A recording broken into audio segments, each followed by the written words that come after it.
तुमने तो संदीप ऋषि के आश्रम में जाके मेरी सारी समस्याओं का ही निवारण कर दिया। देखा, मैंने कहा था ना कि चलो संदीप ऋषि के आश्रम चलते हैं, और देखो वहां जाते ही हमें हमारे नाटक का विषय भी मिल गया।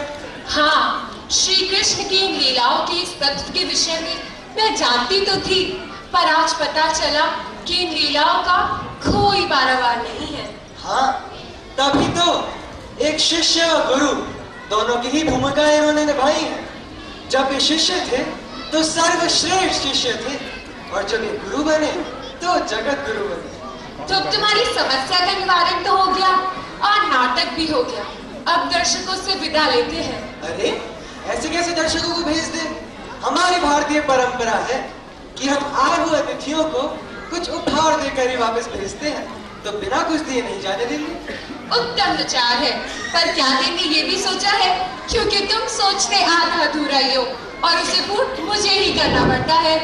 चिंता मत करो नटी, इस बार मैंने सोच रखा है। अच्छा, तो बताओ हम इन महान दर्शकों को क्या देने वाले हैं?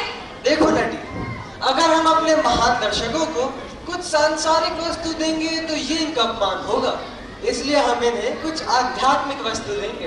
अरे वाह, वो क्या है?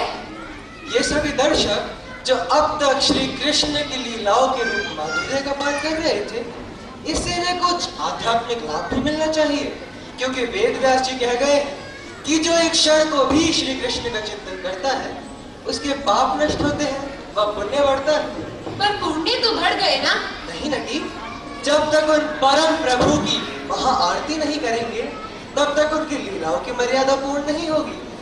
तो देर किस बात की? श्री वासुदेव की महाआरती में सम्मिलित होने के लिए हम आप सभी से आग्रह करते हैं ताकि आपकी आध्यात्मिक यात्रा पूर्ण हो। तो चलो उनकी जय बोलते हैं। हाँ, तो बोलो, मोर मुकुट बंसी वाले की जय, वृंदावन धाम की जय, आनंद कंद श्री कृष्ण चंड